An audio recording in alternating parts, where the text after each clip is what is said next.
is about the second day of our Camino de Santiago pilgrimage by bike.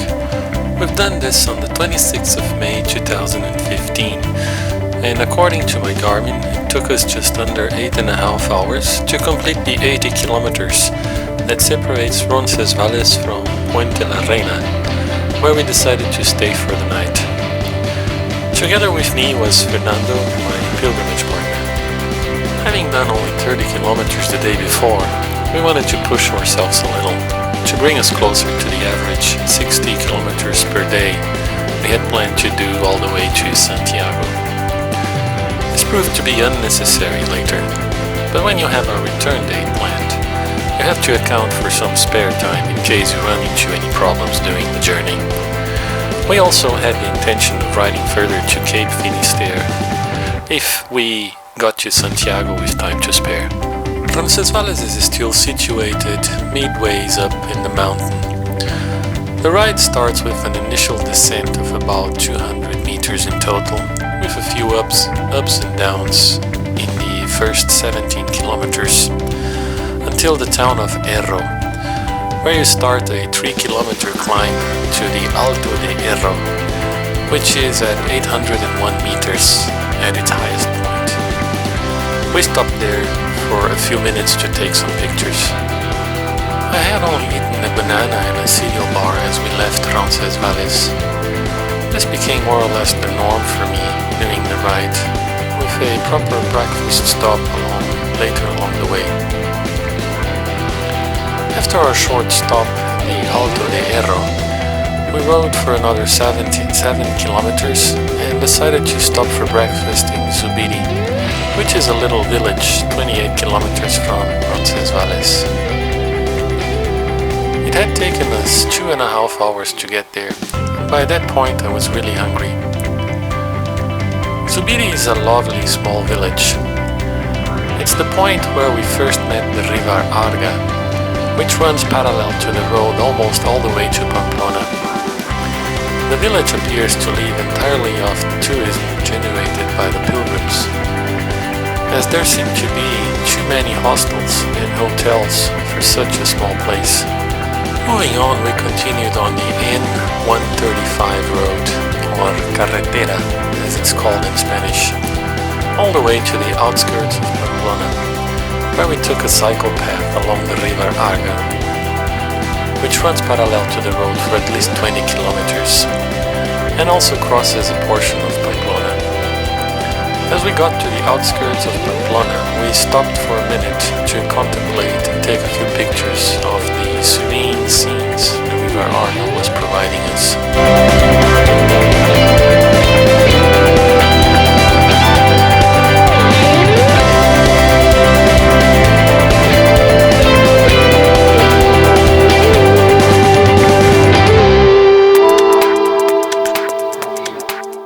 Our passage through Pamplona was very quick. Pamplona is where the famous running of the bulls happen, known in Spanish as the encierro. We only stopped for a few minutes at the Bull Run monument in the city center and at the pilgrim's office to stamp our credentials. At that point in the journey, we thought we were pressed for time, and we didn't want to arrive too late in our destination that day. We also knew we were going to come back to Pamplona anyway, since it was there that we were going to return the rental car that we reserved to drive back from Santiago.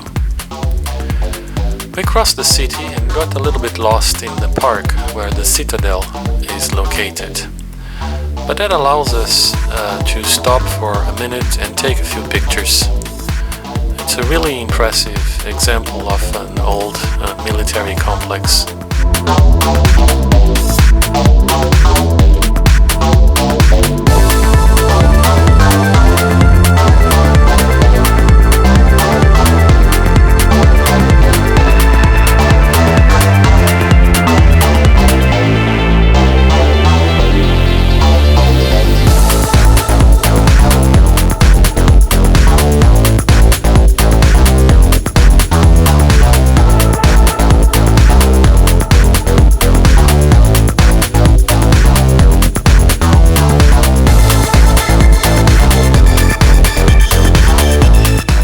As we left the city and started to get into more rural areas, we met a local cyclist who advised us to avoid the walker's path up to the Alto del Perdón, or Mount of Forgiveness in Spanish, which is one of the many landmarks along the Camino.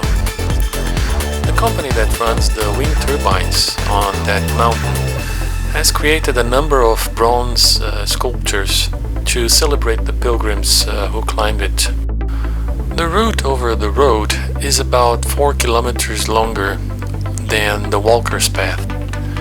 Even though I completely understood Fernando's reluctance to take the walker's path, I confess I was a little bit disappointed. I only realized how big the challenge was going to be when I got up there and saw all the bikers pushing their bikes up.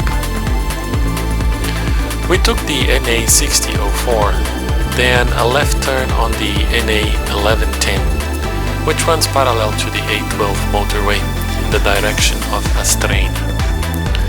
The climb is long, but perfectly rideable, even when you leave the NA 1110 to climb the NA 6056 in the direction to the mountain alongside the wind turbines. I believe getting to the top of the Perdón provides the pilgrim with the first real feeling of achievement during the pilgrimage. The altitude recorded by my Garmin was 682 meters, which is by far not the highest mountain along the way. But perhaps because it's so well known, or perhaps because of the long and challenging climb, I think there's something about that view on both sides that made an impression on me. On one side you see Pamplona in the background, and on the other you have the view of the entire valley where Puente La Reina is situated.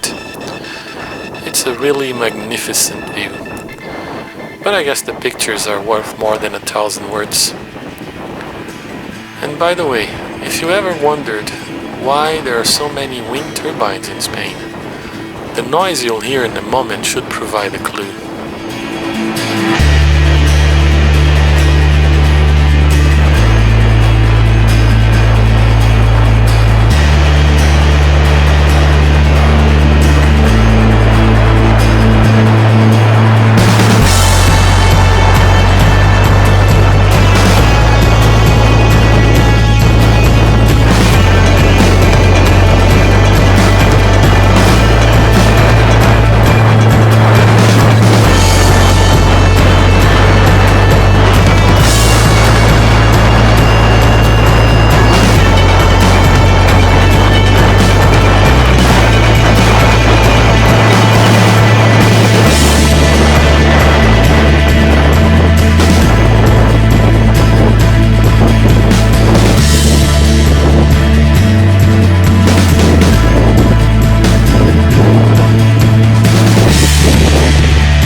between the Alto del Perdón and Puente La Reina is about 10 kilometers, and it's mostly descent.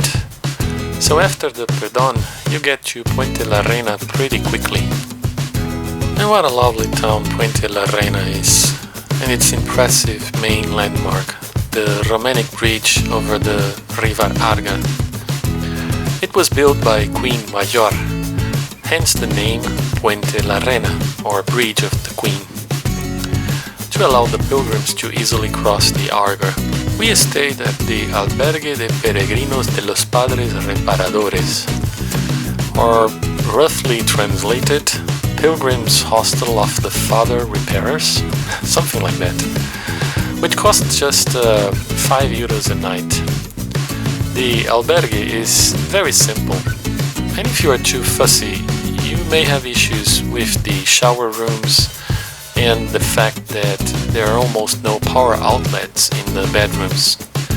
So people that want to charge their phones or gadgets fight for the few there are. One pilgrim actually left his phone in the bathroom to charge and stayed there for almost an hour while the phone was charging. Well, that's it. This is the second day of the pilgrimage, but the third video I produced. I intend to produce one video for each day of the pilgrimage, so if you're interested, please subscribe to my channel or register as a user in my blog.